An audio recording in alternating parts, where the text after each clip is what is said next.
Hey everyone, welcome back to Crypto with Friends, or Box Mining presenting Crypto with Friends if you prefer that. So today we have an awesome packed episode. You guys know this format. This is the format where we bring on guests to talk about cryptocurrencies and everything that's going on in the space. Bitcoin, Ethereum, maybe your Binance coin, Ripple, Cardano, whatever you want. We're going to talk about that today. We're going to answer some questions. We are doing a very fun chill out session. This is the midweek episode, and by popular demand, we also have an additional better time slot for you guys. This is the first time we have, first doing this at 11 p.m. Hong Kong time and across the world. I hope this is a good time for you guys to come on, tune on. I think a lot of European viewers were requesting this because we've been always doing this at a time when it's like 4 a.m. for everyone else. So anyways, I hope you guys will enjoy this time and episode. And if you guys do, please do smash up those likes.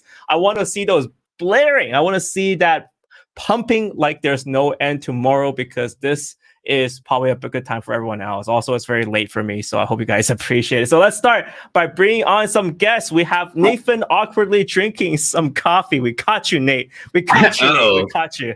We caught you, Nate. How's it going, Nate? How's it going?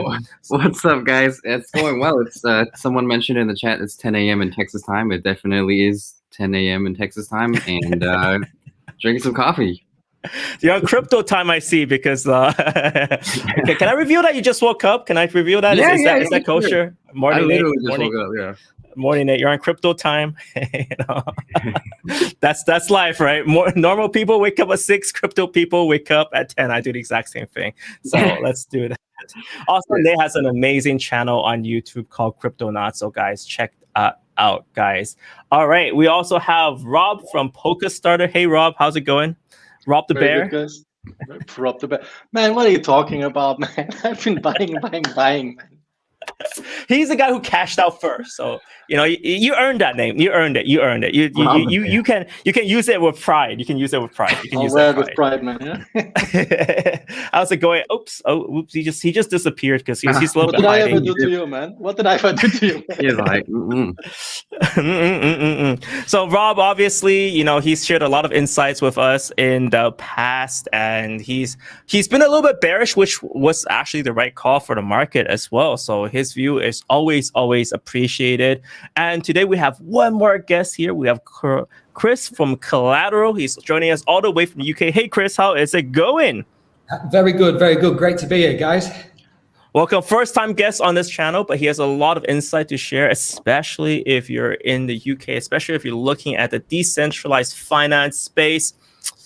Quite a lot for you there. So definitely a lot packed today. We have so for this episode, we're gonna start off with just checking out what's happening on the market. We're gonna start this kind of like a discussion about where everyone is at. Obviously, we know that the markets are moving up quite aggressively today. We're bouncing back, guys. So that's going to be exciting. That is exciting. Not going to be exciting. We've got Ethereum back up. We've got Bitcoin back up. We're going to talk everything that's happening. Doge is also on fire because they got listed on Coinbase. So a lot's happening. We also have a discussion on what Collateral Pay is doing. So we're going to talk a little bit about that. We'll see also what Rob's doing, what Rob and Nate is up to. So anyways, guys, shoot down questions if you're interested as well. Love the questions, and definitely appreciate the likes if you guys can. It's a different time we're streaming at, so obviously, this is for you guys. All right, so let's get the intro out of the way.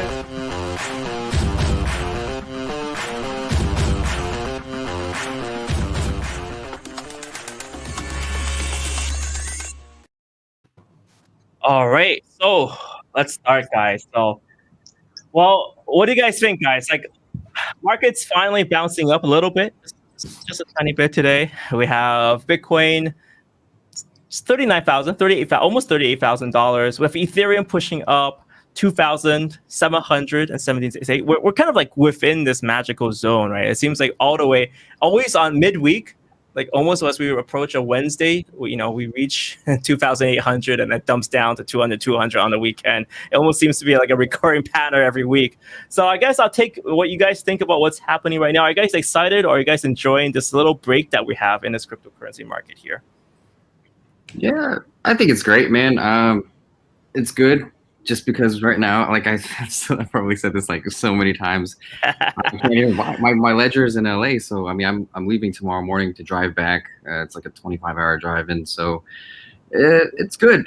I think markets just stay kind of stable. And it's waiting for you, Nate. So this is your hidden power, right? You're like, okay, look, bull market, just wait. Just wait for me, please. The story obviously is that Nate, he left his ledger in LA. He's traveling around right now. He's doing a road trip, and he just couldn't have the opportunity to buy. So yeah, he's just calling a market freeze. You're calling a market freeze, Nate? I hope, man. Otherwise, how many more days? How many more days till you get back home? When can you unfreeze this market for us, sir? 3 days.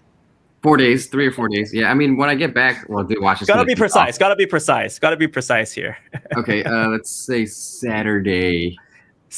All right, Saturday. You gotta watch out. All right, Rob, on your side, I mean, obviously, you know, you claim, all right, you claim you've been re-entering the market. You said that, you know, you bought the dip. Really? Is that what's going on? Yeah, I bought the dip and then I sold it. but you sneaky, sneaky little bear. You sneaky little bear. No, of course, you know. But you know, to be fair, I have reaccumulated everything I want to own right now. I still have some buy orders on Binance for, you know, some altcoins, because like all the major positions Bitcoin, of which I own very little right now, by the way. Yeah, you own little Bitcoin. Ooh. Yeah. It's like primarily Ethereum, which is weird because I was like Mr. Bitcoin, you know. It was like all Bitcoin almost, or at least like, you know, majority Bitcoin and, you know, like less Ethereum. But now I'm like mostly in Ethereum. It's no, I think it goes like hand in hand when you like de-risk a bit, you know, when you're like 99% crypto, which, you know, many, including myself, sometimes are at some point in time. So I think I am completely different now. I have way less crypto now, but I still have a lot of crypto, right? So I feel like I'm exposed sufficiently, and that's why I want to take higher risks, right? So I'm going more like in alts and in Ethereum. But yeah, I bought everything I want to buy. I'm not trading anymore. I'm really happy to have this dip and this like quiet time right now, because I think a lot of people were really tired, and they still are very tired. Right, so I think this dip is good for us. Yes, I think so. I think you hit the nail. Like, I mean, obviously, you know, speaking from us here, I think it is a little bit of an echo chamber because we've all been around for a while. And for us, if you've been following crypto since 2020 or 2019, 2018, 2016, it's been a while. And for me, my ears really did perk up around 2020 levels. That's when I really hit the content really hard, jumped headfirst into decentralized finance, and I haven't really taken a break ever since, right? And watching, just having, and I think a lot of people, it's easy to say, right? It's easy to go online, especially for me, you know, to go online and say, oh, I'm super bullish right now. Like almost every single person on Twitter, on YouTube is doing that, right? It's so easy to do that because everyone who's also bullish is going to smash up the likes. I mean, that's just like, oh, this guy's also bullish. But it's also, but for me, I've always been a little bit more restrained and say, you know, like how much exposure do I really want in this space? And obviously, this crash taught me a lot to not be overly exposed. I think there was a situation that there was a time when like last few weeks, I was like, man, like I've lost so much. Like my net worth just went down by a lot, like 40-50%.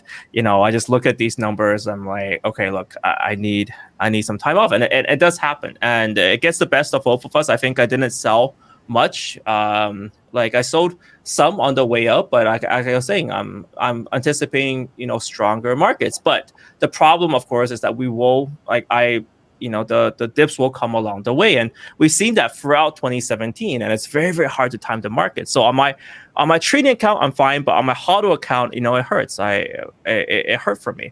So I think this is a situation where I think, you know, Rob, it does make sense. You know, I make fun of him all the time, calling him a bear, but I think you did choose the right strategy to really have, and obviously not financial advice, but I'm just saying, like for me, balancing the amount of risk plus exposure that I want, that makes sense. That's kind of a key objective right now. And to fill in the story, of course, right now, I'm loving the market. I'm very, very bullish. But on my trading account, I do have to say that I'm selling a little bit just in anticipation of this weekend. We don't know if it's going to drop or not. I always feel like, towards the weekend, there is a bleed out. So that's kind of what I'm like doing. I'm kind of buying on the weekends, and I'm swing trading at this current point where I'm buying on the weekends. It always seems to go low. The pattern seems to repeat itself. And then over during, midweek, I'm like, I sell a little bit, de-risk there. That seems to be the strategy for me at this current point. Now we've got Chris. Chris, what's your experience like? How are you taking this dip? What's happening on your side? Yeah, so obviously we've just launched Collateral Pay, probably 6 weeks after the IDO now. So I'll be dead honest, I haven't got the time to trade. So that's not something that's even on my agenda.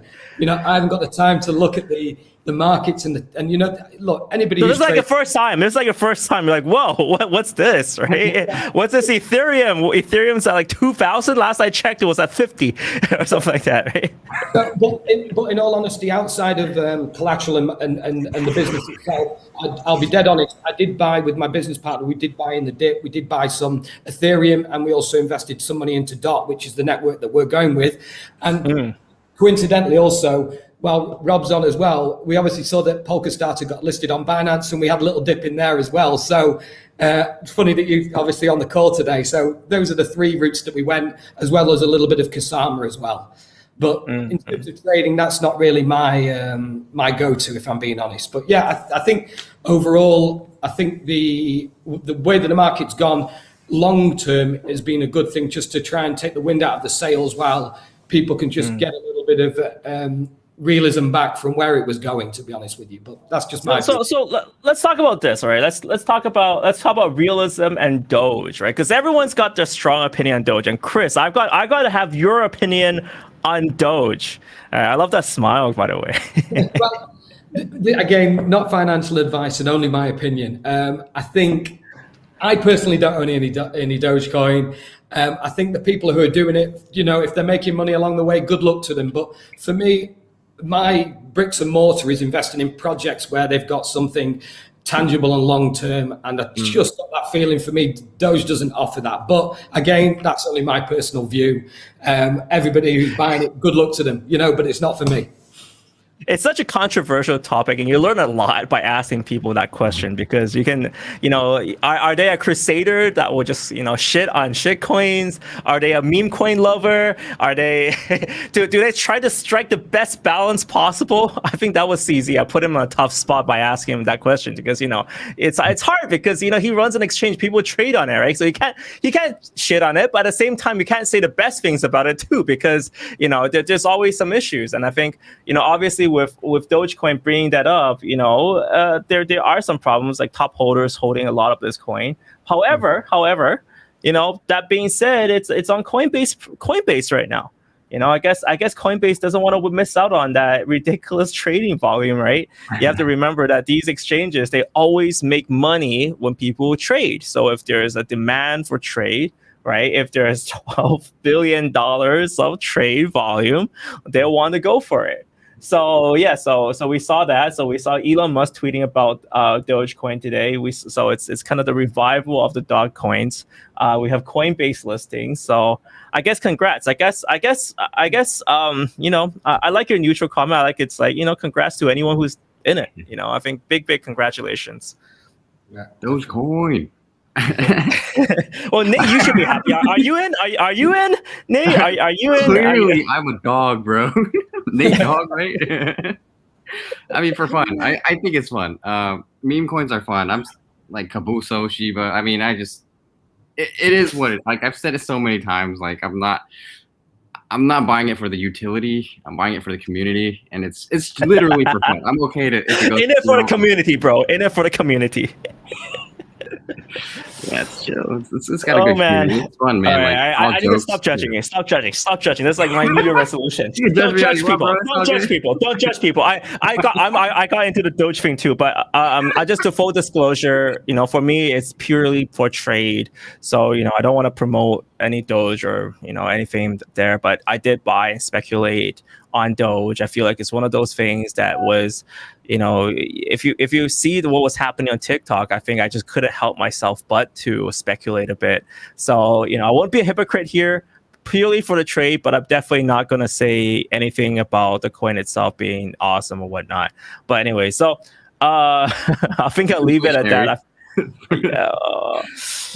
I don't know, man. I don't know. I just put the warnings out there. You guys hope you guys know what you're doing. So that's the case. Just but obviously obviously Coinbase, and obviously there's trade volume for it. I think that's very, very clear this year that for better or worse. And I think I made this joke with Rob before.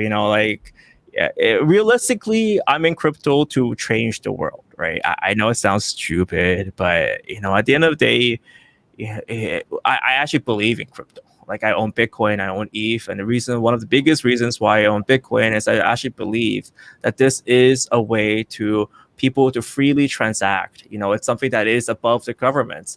But I was saying that we're out there to try to change the world, but the world says, you know what, we just like dogs. It's okay. It's okay. It's okay. We just like different types of dogs and speculate on each one. It's like we can't go to the dog race right now, so let's go to the Doge race. It's okay. Anyways, I'm not there.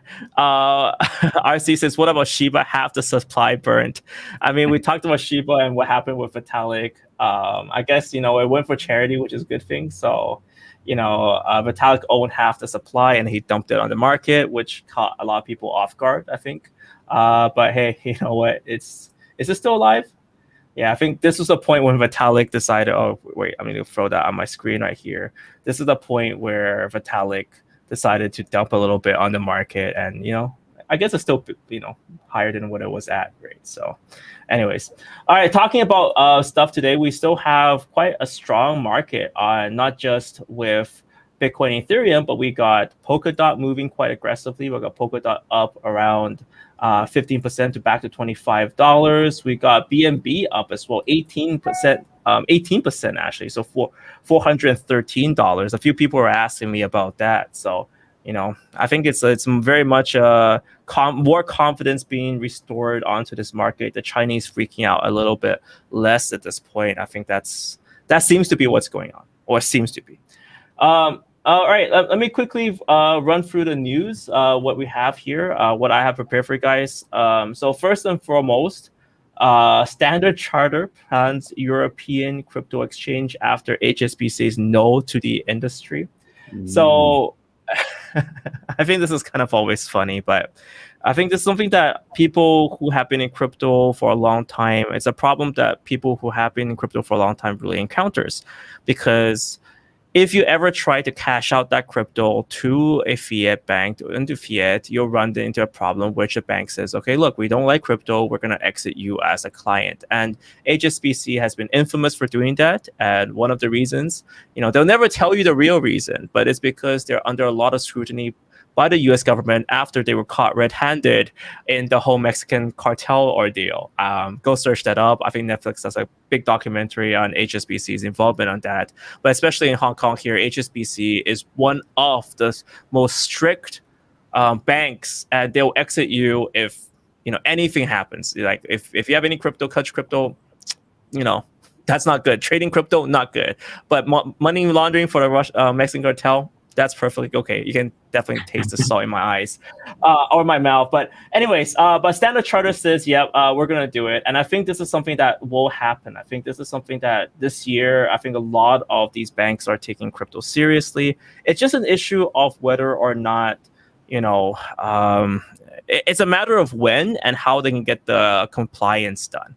We have Willie P says OSL and Standard Chartered in partnership now. So I actually think, maybe if they're really legit in saying this, I think.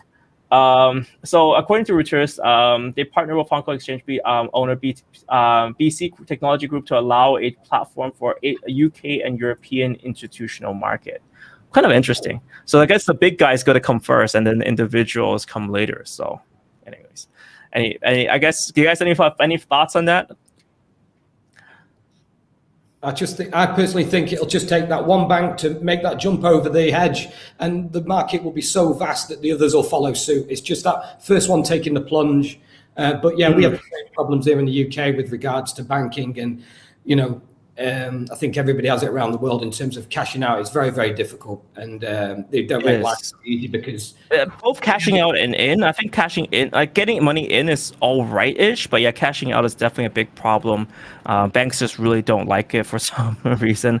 I think obviously, in the future, kind of ironically, crypto is actually extremely easy to track as well. A lot of people believe that crypto is anonymous, and I think that's one of the biggest mistakes. It's actually not anonymous. Once you send money into an exchange and exchange has KYC on you, actually it's quite easy to track what you have. So I was actually just a tidbit out there, guys. Regulation will come soon, and it's a situation where you want to make sure all your paperwork is done properly. It won't be one day where the government will know what you have, and if you have capital gains tax, be very careful about that. And obviously, regulation is coming for Standard Chartered. I mean, if they're going the legit route and really taking on institutional clients, the regulators will want to have a cut on that. That's kind of given at this current point. We also have this news very quickly: China to hand out 6.2 million in new digital yuan trial in Beijing. So this kind of fills in that story of what's going on, right? So if you guys have been following this, China is creating their own version of a digital currency, but this is not a decentralized digital currency, but it's a centralized CBDC, central bank digital currency. The currency itself is called DCEP, Digital Currency Electronic Payment.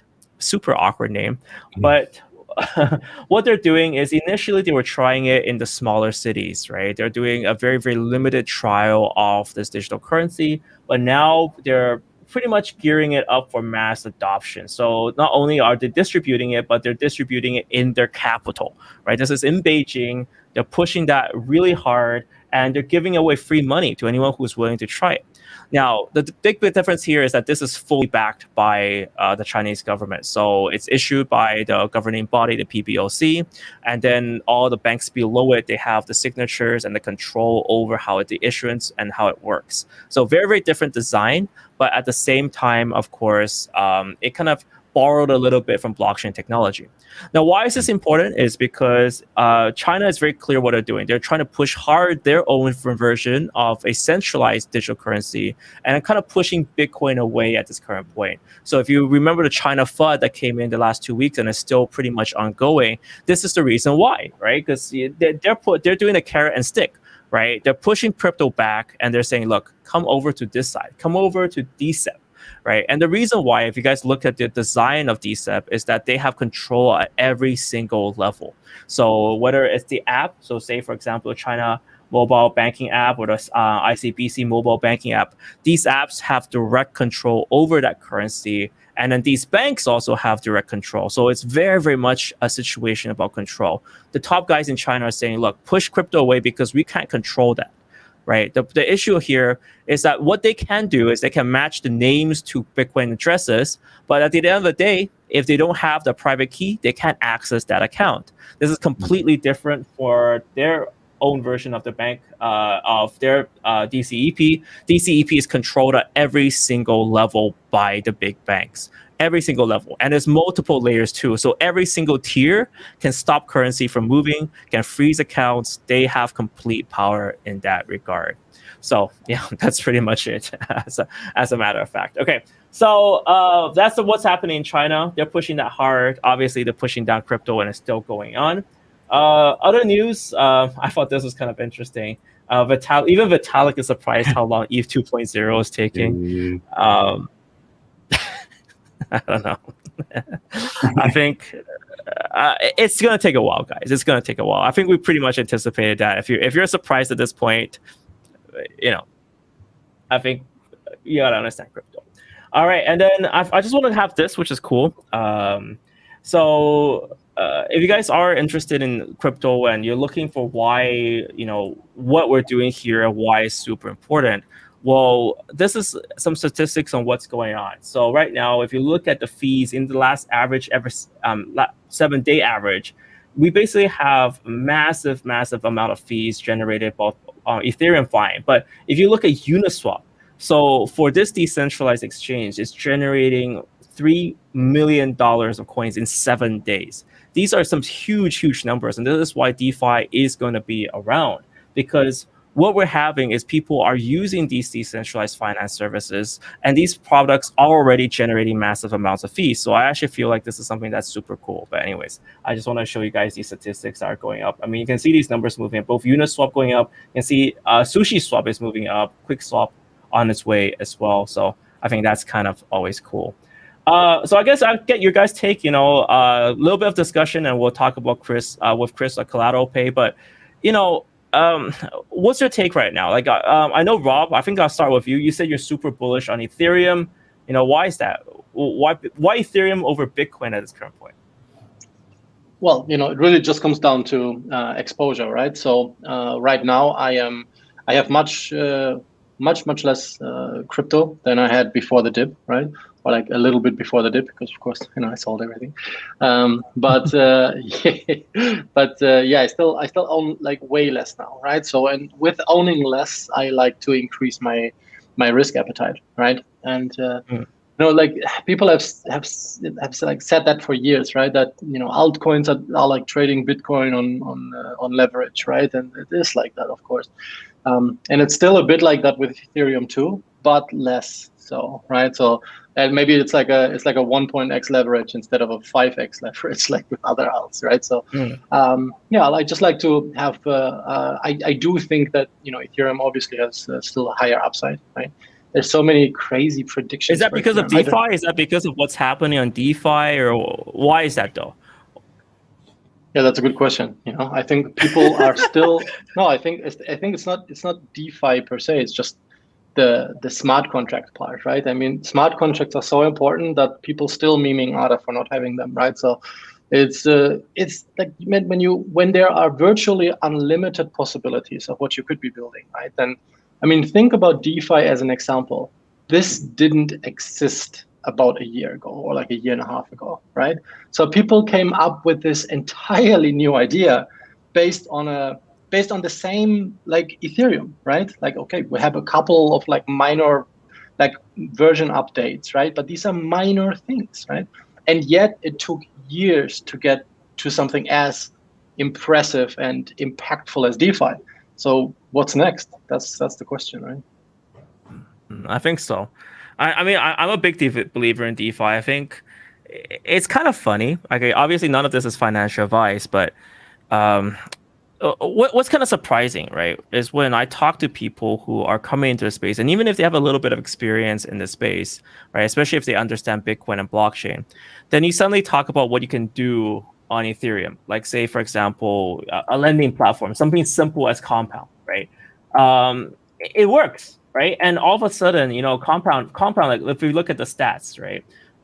Let me just pull the stats out here. Let me throw this on here.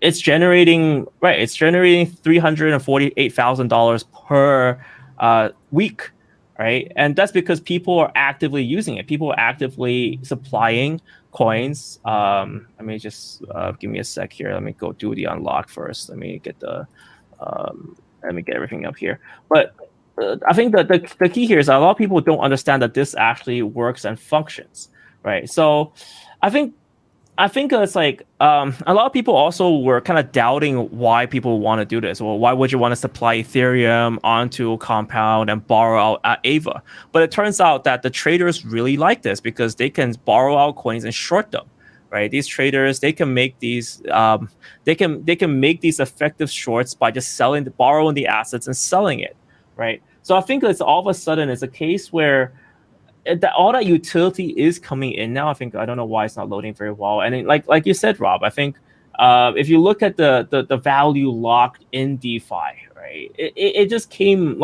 it just came out of the blue almost all of a sudden. Okay, let's put it at 1 year. You can see, all the way back in June, 2020, it just didn't exist, right? You're locking like $40 million, and then all of a sudden now, like 6 billion, right? You have a whole unit change here. That's the growth of this. And I think a lot of people still haven't really discovered, how kind of Uniswap works, how curve works, how you can really easily switch between USDC and USDT. These very core financial tools, right? All of a sudden, and the best part about these is that it's a protocol. So eventually, if someone wants to build into this, they want to have access to, they want to have access to, if anyone wants to have access to crypto, they can just easily swap it using one of these decentralized exchanges. Boom. It can be seamless, right? I think right now, a lot of people aren't imagining what you can do with it, but it can be on your wallet. You can just switch from fiat to USDC, boom, done. USDC to Ethereum, done, with very, very little slippage. You don't have to control anything. Click a button, done deal. And I feel like it's just a lot of power right there. These liquidity pools are being built up. This value lock is actually improving how these resources move. So I'm actually super bullish on this still. I'm super, super bullish on what's happening here. And I feel like most of the people who are in for the dog coins, right? This is where I'm going to throw a little bit of shade of the dog coins. They don't realize this, right? Most people trading dog coins are, oh, yeah, you can shut down Uniswap. No, not really. Unless you can bring the whole Ethereum blockchain down, have a nice try. So I think that's kind of power. Yeah, they'd have to shut down the internet too, or bring down AWS or whatever. Yeah, I mean, well, even AWS can't kill it at this current point. I think it's Oh well, that's going to be a 4-hour debate, but but just looking at this chart, right, and just like it's. I have to nail this point home. If you look at the right, that's all the people that entered crypto now. They're not aware that this didn't exist a year ago, right? Mm-hmm. That this didn't exist. It wasn't like even Uniswap, right? It's the whole thing of like automated market making, right? This didn't exist, And then some smart people just suddenly came up and said, "Yeah, actually, let's do that," and changed everything. Yeah. Yep, exactly. And I think it's like even some crazy stuff, because I spend a lot of time explaining what DAI is, right? This synthetic version of a USD, because like it's not USD, right? And a lot of people, they don't realize why they want to use that, because if you're doing anything, right? If you're doing any transaction, actually not illegal advice, depends on which legal jurisdiction you're in. But if you're doing a transaction with USDC or USDT, because it has the words USD in it, well, perhaps the American government can enforce something because it's USD. But something crazy about DAI is stable to the US dollar, but it has no USD backing it, right? It's kind of a crazy if you think about it, right? Like, back in 2017, I would say, DAI is just a dream, to being able to build a stable coin from a DeFi product backed by Ethereum. Right, it's backed by ETH. It's over collateralized by ETH, and I was like, "This is too risky. This wouldn't work." But here we are today, and it has been working for 2, 3, 4 years now. And the craziest part is, like, if you want to swap something like $1 million worth of DAI, right? Let's say hypothetically you want to swap this $1 million worth of DAI to a USD-backed currency, right? How much fees are you paying? You're not really paying that much, right? You can immediately do a full swap, $1 million of DAI to USDC. You can click this button, boom, it works, and then you're only paying $800. A bank's gonna charge you ridiculous amounts, right, for something like this. If you ever go to a bank and you want to swap between some different assets, a bank's gonna charge you 1 or 2%. But on Curve right now, like this is happening already. I think this is kind of crazy, and I think this is where it's going. And it's routed through the Iron Bank. If you guys know what's happening at Cream, it's all this DeFi infrastructure, right? Like Iron banks deploying capital to different places. I think this is kind of like, it's just nuts, right? This is like completely nuts. I think obviously it's going a little bit too fast. I think we've seen a lot of hacks going on, but I think like the underlying architecture, I don't know. That's what I kind of find kind of amazing. And by the way, what I say here, I'm not trying to encourage crime. I'm just saying, like, this is why some people use DAI rather than USDC, etc. Or Charlie Nathan says DAI is backed by USDC, which is centralized. So, like DAI, you can. I think that for DAI, I think in a way he is right, because right now with MakerDAO, you can choose different coins to back by DAI, but it's backed by different pots of cryptocurrencies. So. It used to be the case that the biggest vault for DAI is Ethereum, but I think the vaults can be a little bit bigger now. So anyways, that's going to be fun. Anyways, I'm going to switch a little bit to Chris from Collateral Pay. So I guess, full disclosure ahead, it is a project that I'm invested in, and I really like what they're doing. And I kind of want to find out the whole story. And since it's the first time Chris is on the channel, Chris, can you just give a little bit of an intro of what you are doing and why you're doing it? Yeah, of course. Yes. So I first got involved in crypto back in 2017. And just on the point you were just discussing there regarding DeFi, I agree with Rob. It's absolutely unbelievable where it's come from. But like from a banking background, I can see why so many people want to get involved in the DeFi space, because they can get rates of return that if you leave money bank here in the UK, in a lot of places, there's even negative interest rates. So it just makes no sense. And, you know, I just think DeFi as a whole it's just been fantastic and really game changing for the crypto community. So as I say, I'm Chris Collateral Pay. I'm the founder of the business, and we're building a decentralized payment gateway on the Polkadot network. In effect, it'll allow people to use their crypto, and rather than spending their crypto, like, you know, you've obviously come across, I'm sure a lot of your listeners, etc., that Visa are coming into the space, and as we discussed in the show, other banks will. But while you use those cards, you're actually parting with your beloved crypto in a lot of ways. So we basically are building a protocol which will allow people to access liquidity within their wallets without having to spend their crypto. So yeah, that's pretty much our business in a quick nutshell.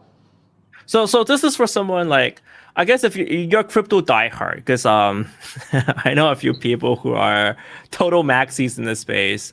And I guess even for me as well, like say if I want to keep crypto exposure, so what would I have to do? So let's say I have a bunch of Bitcoin, I have a bunch of ETH. What would I have to do to be able to spend some money, and how would that work long term? Yeah, so basically, just take for example something like a dead easy example would be say one BTC at say $40,000. That will get deposited in a secure smart contract. We will advance 50% of that amount. That's the part that we're going with to begin with. That figure we believe is a figure that we're comfortable with to, because obviously, as we've seen in the last few weeks, it is volatile. So yeah, 50%. Just 4 hours. It's gone. And it's gone. At the moment, we're working hard. We're developing our wallet, and we're also working with Chainlink to do the price oracle side aspects of the business. And in effect, you'll deposit that Bitcoin within that smart contract. We'll advance, or if you wanted to pay, for example, at the point of a sale with a merchant. So say, Michael, you wanted to go to your local Nike store and you wanted to buy a pair of trainers. You would use our QR code, which we're working on, which will be accessible by our wallet through the smartphone. And we will pay the merchant directly. And as long as you pay back basically the interest that's due, along with the amount of crypto that you've been advanced, then your digital assets are released back to you. Okay.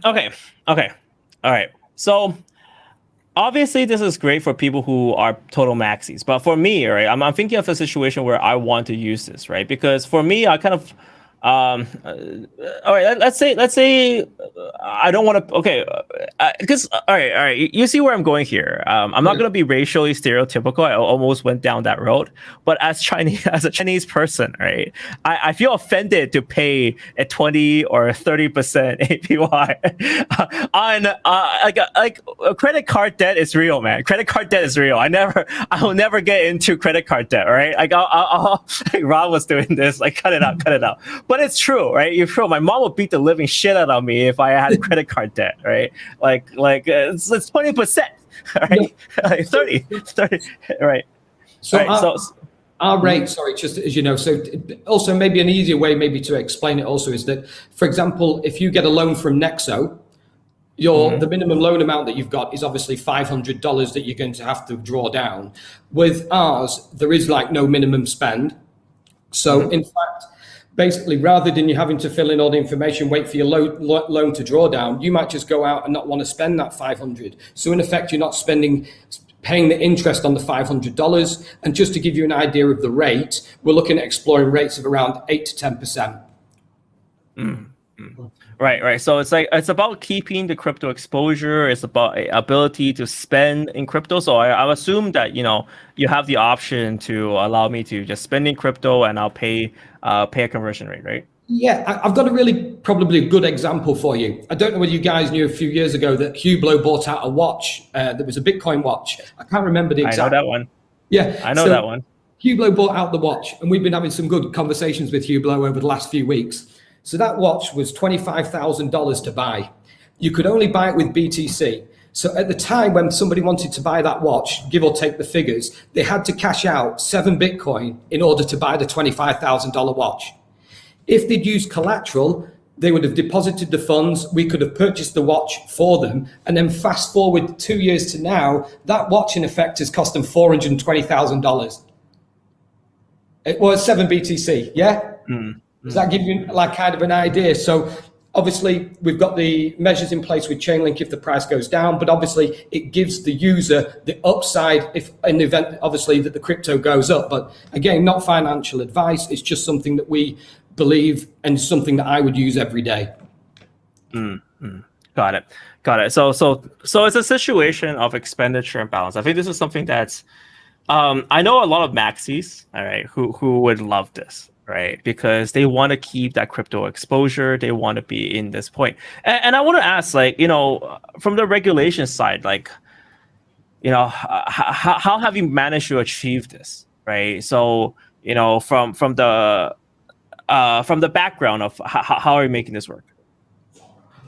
So basically, we're UK based, but we've taken the right advice. And in fact, the company itself are registered in the Isle of Man. We've got quite a big announcement coming in the next couple of weeks where we're bringing on somebody on board from a household name, really big, hopefully appointment that's gonna come off. And he's gonna be handling the great deal of our compliance. And he is from that background, as well as me, obviously been involved in banking. He is an out and out compliance guy.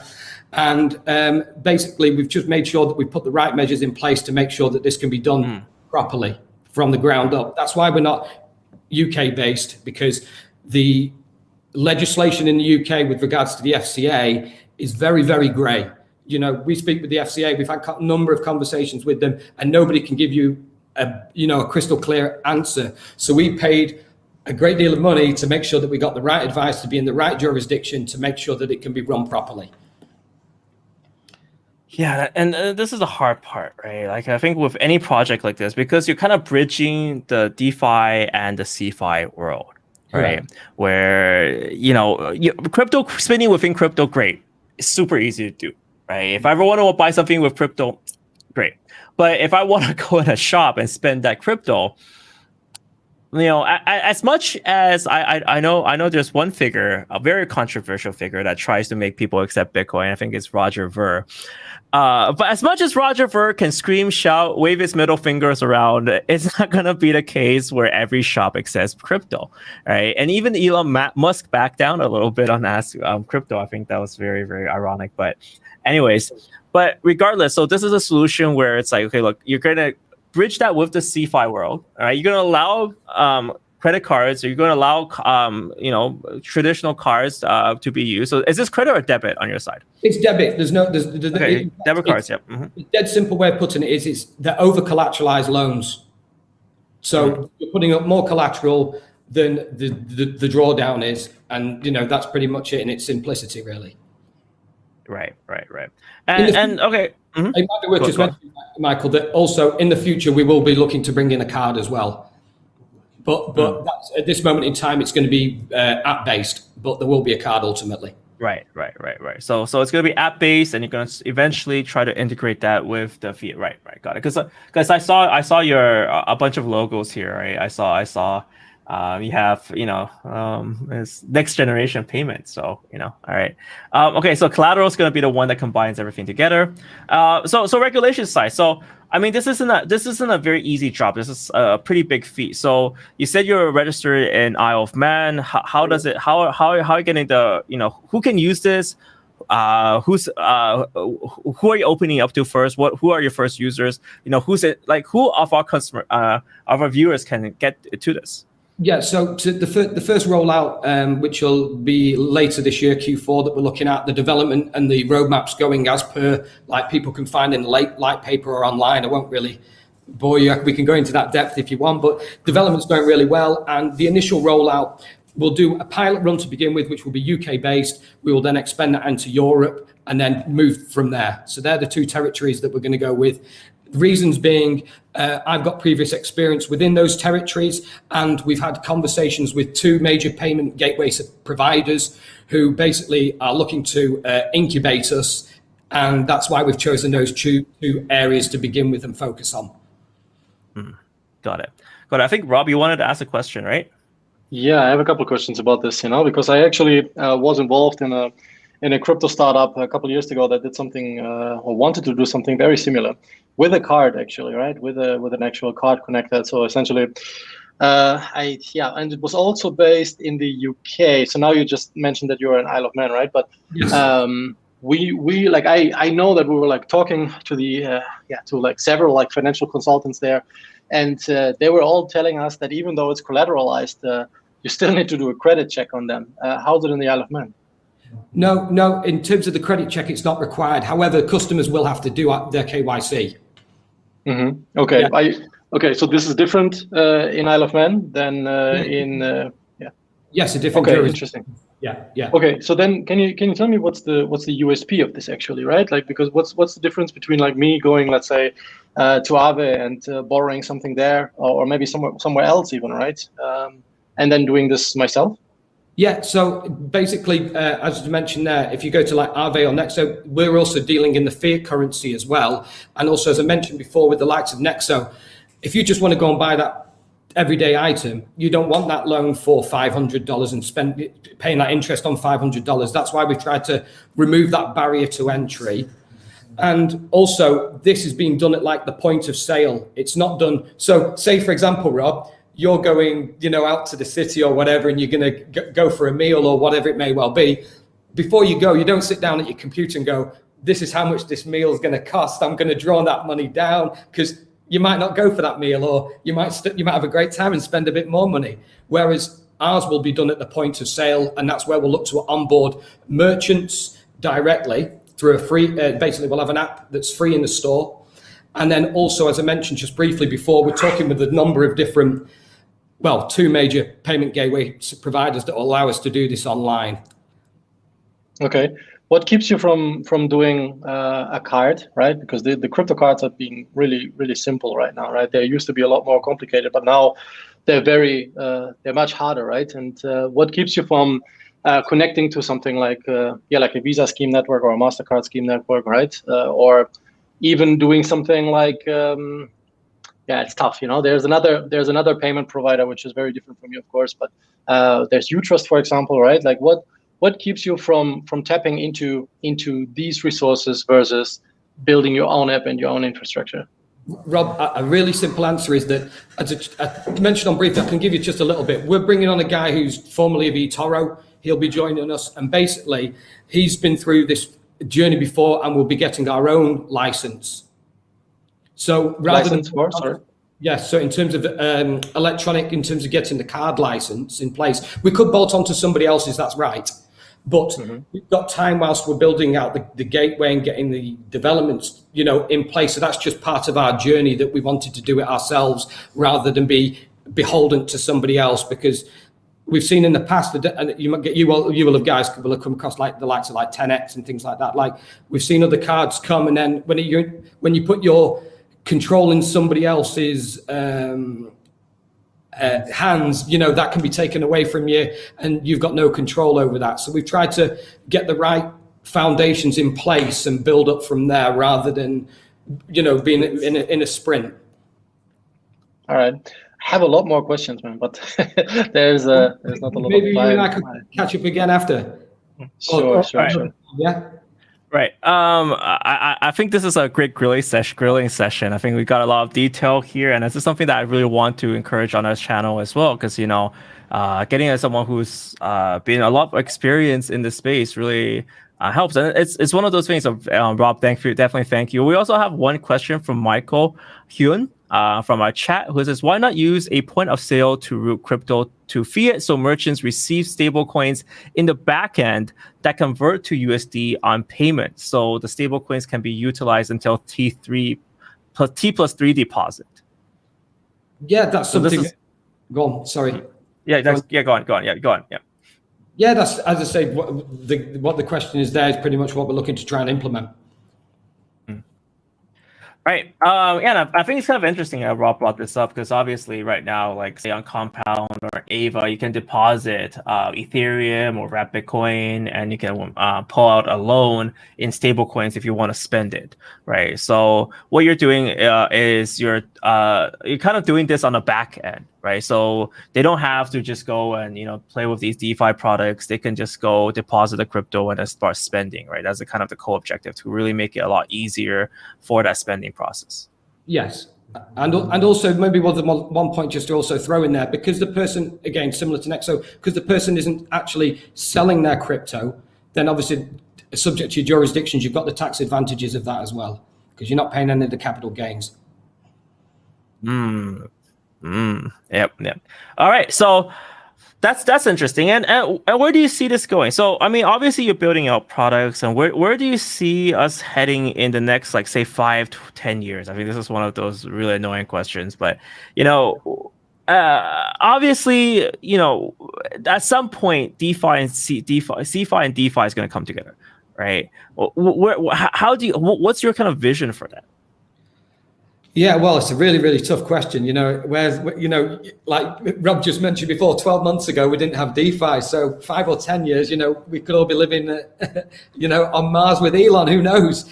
As I say, I think DeFi and CeFi will come together. How that happens, we'll wait and just see, but I definitely think it's got to happen, because as I said, originally when we were talking about the banks, it will just take that first bank to make that jump, and then everybody will follow suit, because, the market and the options and the possibilities for everybody within this space is just unreal. And it's like a privilege to be like on the show today and talk about crypto. I'm a huge believer, and I think, like you mentioned before, Michael, it sounds crazy, but I think it will change a lot of people's lives, as it has done already. I think we got a good question from Carlos as well. So Bitcoin will still work on Mars. What's the communication time to Mars? I think you have to tweak that block time, Earth to Mars travel time. I think it'll still work. Time Earth to Mars light travel time. Even about light speed. Let me see. All right. On the closest approach, all right, this is closest approach. It's gonna be 3 minutes and 3 minutes, 3.3 minutes. So actually, that's possible. Block time. That's actually possible. 10 minutes for Bitcoin. So yeah, it fits within the block speed time. Broadcast. I don't know. Yeah, so I guess so. A lot of a clear view of Mars. I think that's absolutely possible. I think Bitcoin, yes. Faster blockchains, no. So maybe that's why Bitcoin, right? Because that's why the 10-minute block times, because it can travel to Mars, maybe to Venus. Venus will be the limit. I think Satoshi was like, yeah, Venus is the limit. I think after that we need the interstellar space bucks after that. So. All right. Do you guys want to keep answering some questions? Nate, do you want to choose some questions? Sure. Yeah, we can look through some questions here. Yep. Give me a minute. All right.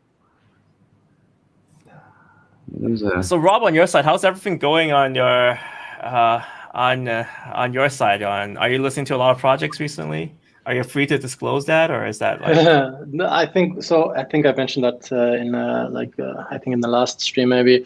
We have become hyper conservative right now, right? So we are really taking, Polkastarter always does like in-depth reviews, right? We often get that we take an above. Like beyond expectations. Look, people are always like surprised, right? That we're digging that deep, right? And I think it's even more so now. And then on top of that's actually good though, because that means we don't take on like a whole lot of projects, which is great because we have so much other stuff to do. So for example, we're thinking about potentially rebranding, right? So if anybody has some names, give me an idea. I'm open to that. It's always because the thing with Polkastarter is, right, that everybody thinks it's like Polkadot only, right? And I think we rather thought about Polka because it's like cross chain, and but but people don't seem to, Right. they don't pick that up, Yeah. I think there's a lot to do. I think I'm getting quite conservative as well, to be honest. You guys probably know that I've been pushing quite hard in this space, deploying capital, buying shit coins. But I think like this market, obviously, I think it's a situation where I think we discussed this last time, where I think a lot of projects they're raising more and more money. Like sometimes you look at the breakdown of why they're raising this much money and you're like, oh, we need $200,000 to run a website for a year. And I'm like what? Actually, actually, you could probably do that for $2,000. So I think it's like vastly inflated numbers here. But that's the name of the game, right?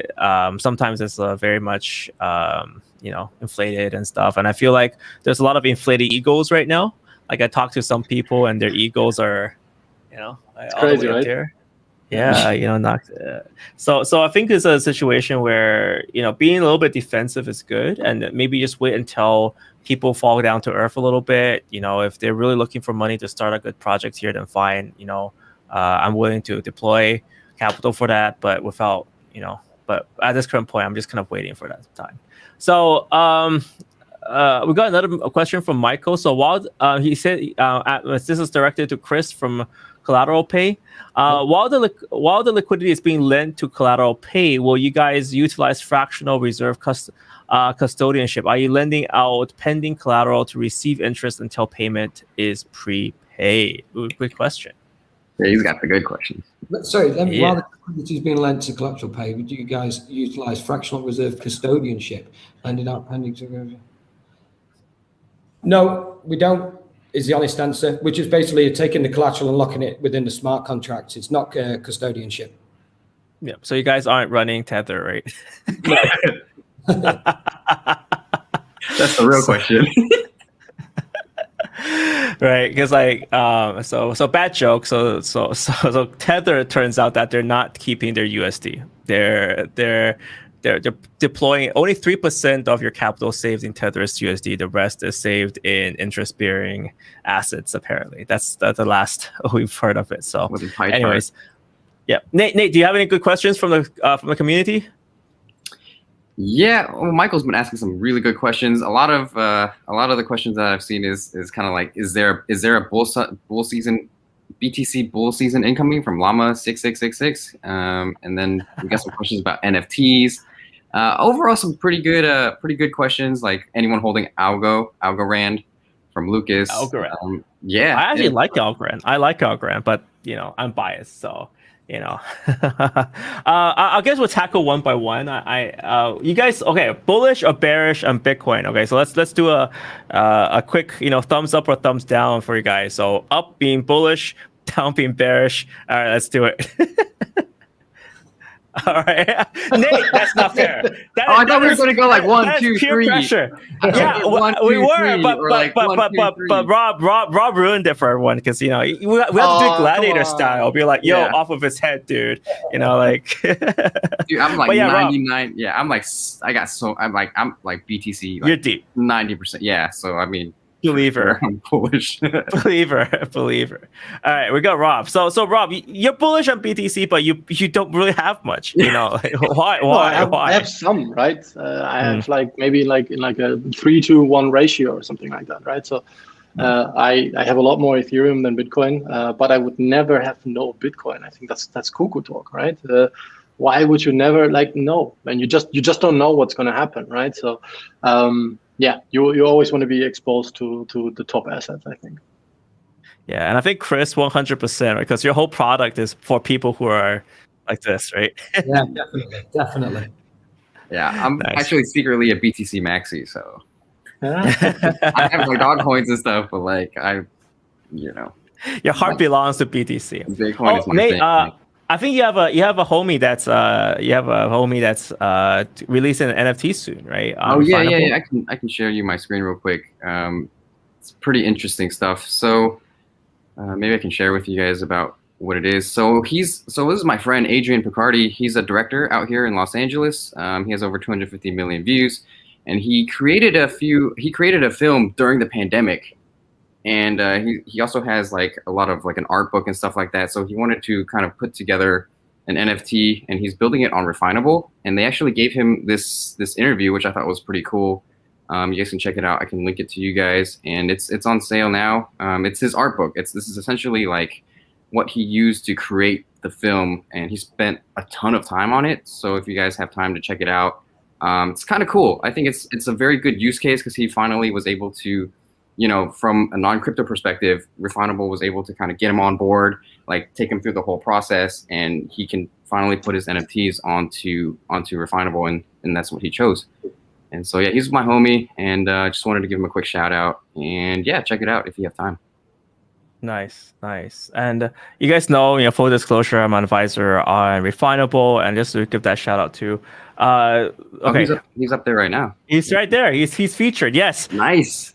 They're getting all right. So this is the crazy part about Refinable. So just to give you guys a quick update on everything that's happening here. So Refinable, it's in a soft launch phase, and there's testing on the app right now. So artists, they can come and deploy, and they can do their sales, and everything is working. All right. So the full product is there.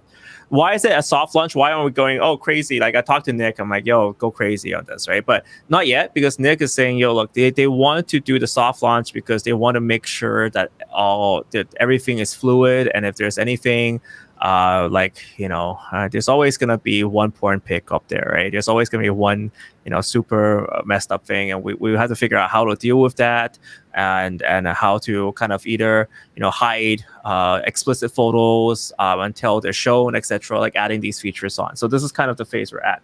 But of course, we're bringing up really, really cool people. So Adrian Picardi is there. There's actually been quite a few that's featured. So we're finding a better way. So just to say, we're finding a better way to feature artists on there on Refinable. Right now, obviously, it's live on Binance Smart Chain. So if you want to get to buy the scrapbook, to buy the art book, you can actually buy it. The starting bid is 1 BNB, which is that's not bad. It's not cheap. It's not cheap, but but the great thing, obviously, is that the transaction fees are low. So that's online right now. So shout outs to Adrian. And we're getting more ways to feature and to see how people can. Wow, that's actually done really well. Actually, that's pretty cool. Actually, I actually haven't seen what's like. So anyways, this is my first time seeing it. So anyways, I gotta say, I really like the new muted design, that they came out with, like the Refinable. They updated their design a bit. Man, I have a UI UX background, right? And I look at this and I'm like, oh, damn, that's clean. I really like it, man. Man, it took a long time. It took a long time. This is not the first iteration. This is not the first iteration. No, I'll just say that. So, but it was worth it. It looks really clean, Yeah. So kudos to the UI guy. I'll send the feedback back. Thanks, man. And we're trying and also even simple stuff like loading the videos and stuff. We upgraded 3 times, so it's the fastest loading speed. Our programmer is like, oh my god, Max is telling me everything. This is the fastest loading speed ever. Okay, because we built this from some space age shit. So anyway, and then obviously the stuff is on IPFS as well. If you guys want to view the content on IPFS, so it's decentralized. You won't have an issue with if things go down on these services. So anyways, I'll ask him to explain it. It's one of those things that I'm not a specialist at, but yeah, thanks for that. So anyways, more stuff coming. There's a lots of stuff coming. Nick actually demoed this, and yeah, I think I'm allowed to show some cool stuff. And it's kind of funny, super random off comment as well. Part of this is for me to understand the art world as well. Right. And I actually went to a mini art exhibit today, and this is totally off topic. Right. But one of the features of this guy's art is that he was the first one to use tube painting. What's tube painting? It's you take paint out of a tube and you directly apply it to the canvas. He was the first one to do it. I'm like, dang. Every fucking 3-year-old can do that. Okay. Come on. Wow. You don't need some French dude. I don't know, man. They're just saying this guy as he's some genius. This is a genius from he's like the next Leo. I just. He's so mad. It's tube painting, man. It's tube painting. Sorry. We got Rob saying demonetized. Sorry for the swearing, man. Sorry for it. But I'm like, tube painting. I learned about tube painting today. I'm getting cultured. Apparently painting directly from a tube. No, the bear market is coming, man, you know? So, you like it? Like what you saw, man, you know? Rob bear market, right? Box painting. Yeah, see it now. But yeah, I'm doing it. Painting from a tube, man. Painting from a tube. I don't know. It's real. Research this up. Anyways, guys, thank you guys so much for watching. You guys will have any notes? Feel free. I guess go with Nate. If you guys have any notes, you know, I can end this episode with. Feel free, Nate. Show anything you want. Yeah. I'm just happy. Or talk about anything you want. Sorry, I need to be fixing my language. Go on. Sorry. Yeah. No. I'm just happy to be here. Like these live streams have been. I'm learning a lot. You know, also by interacting with the audience, the community. You guys have shown nothing but love. So, you know, thanks to the Box Money community. Love you guys. Thanks a lot. We're going to keep trying to put out more content. I'm going to be driving from Texas to Los Angeles, you know, like I said earlier. So I'm going to be kind of offline for the next Stay safe, 3 man. days. Stay safe. It is hot over here, man. It's like 91 degrees, 100 degrees. But, Ooh. you know, yeah. So I'm going to spend time with family and, you know, I can't wait to see you guys. So great stream. Great stream. Chris, you want to have any notes? No, look, Michael, thank you so much for having me on today. Also, thank you to Angela, who's organised it behind the scenes. Nate, good to meet you, and Rob as well. And yeah, just, you know, really, really great, and a great community you guys, Box Mining have built, and it's just, you know, great to be on the show and hopefully back again soon and give you guys an update on everything to do with Collateral Pay. Also, just quickly, I'm really, really happy because for the first time ever in the UK, it's really hot. So as I mentioned before, my wife's taking the kids to the beach and I've got the dog in the office. I just get one. Oh, I have a dog too out in the back. Wait, Hot in the UK? That doesn't sound right. And I've been. Oh, that's cute. That's cute. Oh, that's cute. He's not Bart once. What's his name? So I was delighted. That's awesome. That's awesome, man. That's awesome. What's his name? He's called Ernie. We maybe do a dog coin with Ernie. Ernie. Dude, Ernie coin. Dude, NFT that. NFT. I want to see him on Refinable next week. All right. He's got to be an NFT next week. I'll buy for one Binance coin. I'm serious. No joke. One BNB, guys. One BNB. Look at that. How can you not buy an NFT of that dog, man? Come on. All right, Rob, any words you want to talk about? Yeah, stay I just hydrated. wanted to take a sip, man. You know, but yeah. Stay hydrated. Sorry. No, I just echo what Nathan said. You know, thank you very much for having me, man. Even when you give me a 30-second heads up, you know, I'm happy to join. You know, and it's always fun, guys. Well, let's do it again. All right. My ending note. All right, just to make sure you guys. All right. So this is the guy I saw. So this is this museum was in the mall. Okay. So this is how cultured I am. I don't go to real museums. I go to museums in malls. Culture. But anyways, this guy. Right. George Matthew. He apparently is really big in France. He paints from a tube. So it's real. I mean, it's very, very abstract work, but. I mean, you can look at his work. It's actually not bad. Yeah, you look at these images. Like this is kind of crazy stuff. It's very visionary, apparently. I'm still trying to take my time to understand it. Some of it's great. Some of it I have no idea what's happening. Let me see if I can load a better picture of that. I saw Rob trying to lean in a little bit. Let me try. Let's see if the internet. I'm just waiting for you to start like they don't have the fast. Channel, yeah. They don't have the fast loading that Refinable has. I mean, if this was on Refinable, I'll tell you, you know, this will load just like that, right? NFT. That's terrible, man. All right. Nice. But yeah, it looks directly from a tube, man. Oh wow, that must be this famous tube painting I've heard about. I've heard a lot about this. No, but for real, this apparently is they actually roll quite it up cool, you know? and they squeeze the paint directly from the tube onto the canvas. Yeah. Weirdly, this somehow reminds me of like the London tube map or something, you know? Yeah, I can see I that. don't know, man. It's like, yeah. You know, that's cool. All right. it's cool. It's cool. And then I think okay, all right. This one was actually cool. All right, I can't even spell New York properly, but I will. Okay, USA. Because he did a series for apparently Air France with different countries. Like this is the one he did for USA, and I thought that was kind of cool, right? Because it's like USA colors, red, white, and blue, and then I saw it kind of reminds me of New York. Like I don't know. I thought that was kind of cool. So it's like it's abstract, but now I'm starting to understand the abstractness, right? It looks like lines, but hey, look. Yeah. All right. Now I don't like them anymore, though. Now I don't like it. I do not like Air France. That's a whole story. But yeah, now I don't like the artist anymore. It's done. Just dump it. Just dump it. The other thing was India. Look, these look like elephants, right? Cool, right? It's anyways. All right. That's enough about art. That's enough about art for one day. Someone's like talk about farming. This art stuff is too much, but I'm getting cultured. I'm getting cultured, man. I'm getting cultured. So anyways, guys, that's my ending note, guys. Smash up the likes. I'll see you guys soon. Yeah, we'll see you guys soon. And also we had some questions about when earning pre-sale, guys. So Chris, that's your next objective.